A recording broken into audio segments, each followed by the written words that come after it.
Magazine reader. I'm Sophia Leong Abdullah. Today we are at Old Town White Coffee in Paradigm Mall, Kelana Jaya. We will be talking to the Chief Operating Officer of Old Town White Coffee, Mr. Clarence D Silva. He will be explaining to us about the franchise concept of Old Town White Coffee, plus some of the current issue in the selection of franchisees. Good morning, Clarence. Hi, good morning, Sophia.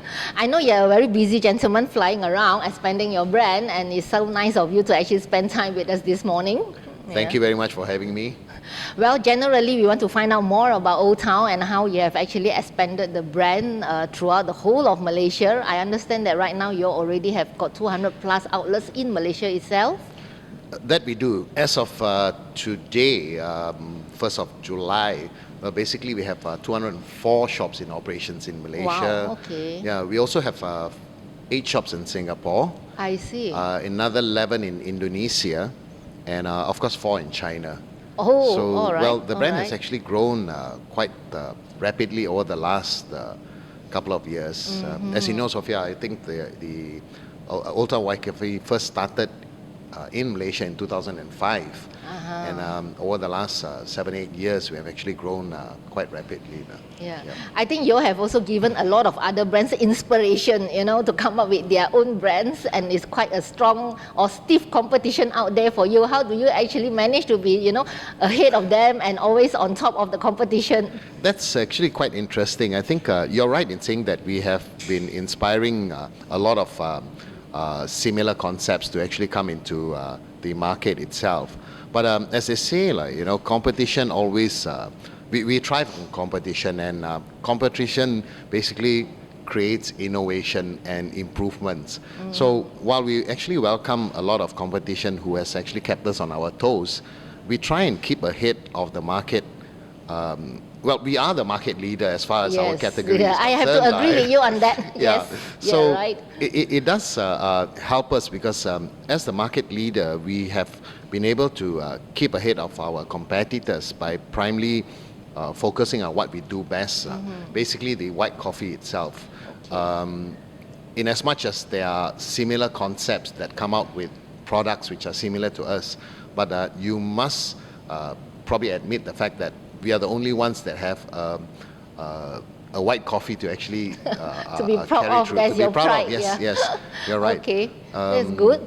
Yeah, in fact, I think one of the things is that since you all have spread out more than 200 outlets throughout Malaysia, is it also in East Malaysia? Oh yes, we have actually. The 204 outlets are spread across Malaysia and also East Malaysia. We have close to about 20 outlets in East Malaysia itself. I see. Yes, and I think we are fully represented in most of the major airports also. Yes, I noticed that. That's right. I think, killing time, one of the best places to go to, Old Town White Coffee. That's what we want to do. It is. It's also in line with our new tagline. I think recently we have actually come up with a rebranding campaign. And we talk about Old Town as a place where our new rebranding campaign is actually about aroma of good times. So basically at Old Town, to each and every one of us, to you, Sophia, the good times may be something else, but to me, it may be something else. So what we have actually come up with, aroma of good times, is relatively reflective of what appeals to each individual. And hopefully that you can actually remind about the good times at Old Town over a cup of white coffee itself. All right. That sounds very innovating as well. Yes, it is. Well, what are your plans? Are you still expanding further? We are. On the domestic market itself, we are still expanding at the rate of about 20 to 30 shops per annum. Okay. And in Singapore, we are a little bit more conservative, 2 to 3 new shops. In fact, the next 2 new shops have already been identified in Singapore. See. All right. In Indonesia, we are looking at about 8 shops to 10 shops per annum growth. Okay.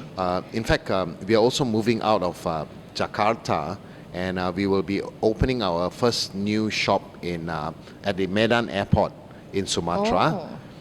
In China itself, we are targeting a growth rate of about approximately 30 shops over the next 2 years.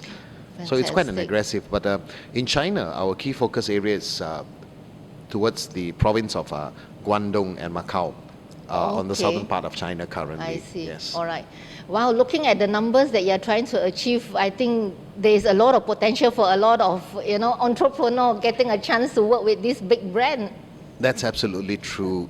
I mean, we are always looking at new entrepreneurs, people who have a keen sense of business, and people who want to be in charge of their own destiny, so to speak, where they actually probably don't like working for other people. Yes. Yeah, and they want to take up a franchise at Old Town White Coffee itself. That's right. We are, well, we would like to have entrepreneurs who are strictly involved in the business, in a lot of ways, owner-operators. Yes, okay. because we always feel that as an owner-operator, there's a sense of entrepreneurship and a sense of ownership where a lot of things can actually happen positively.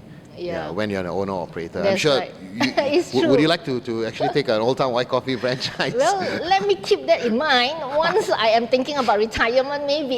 If not, I wouldn't have the time at the moment. You know, Right. one of the things I understand also, there is actually one of the main thing that the potential entrepreneur will look at is some of the returns. You know, if they Yes, are going it to is. give up their current job or whatever it is to manage a business, It they is. are looking at ROIs. You know, what are the Sure. kind of ROIs? You know, can you? Well, for one thing, probably before I talk about the ROIs, I would like to also emphasize on the fact that we basically have three different business models. We have a kiosk operation, All right.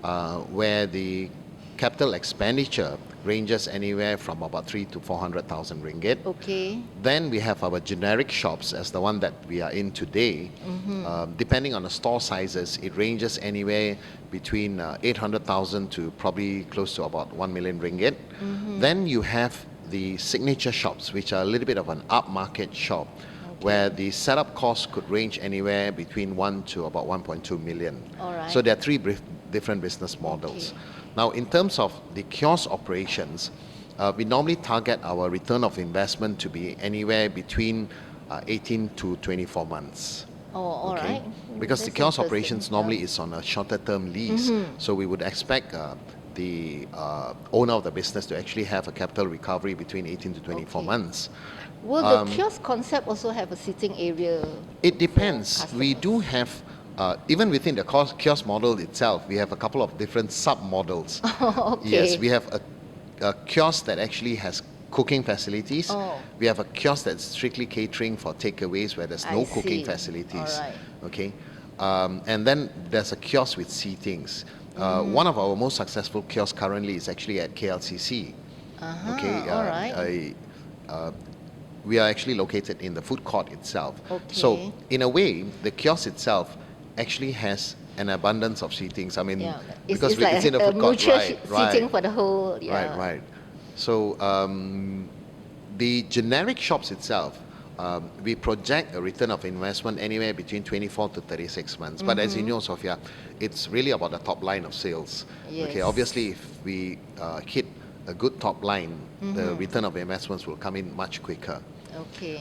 Similarly for signature shops, because it's more of a casual dining kind of an ambience, we are also expecting the ROIs to be anywhere between 24 to 36 months.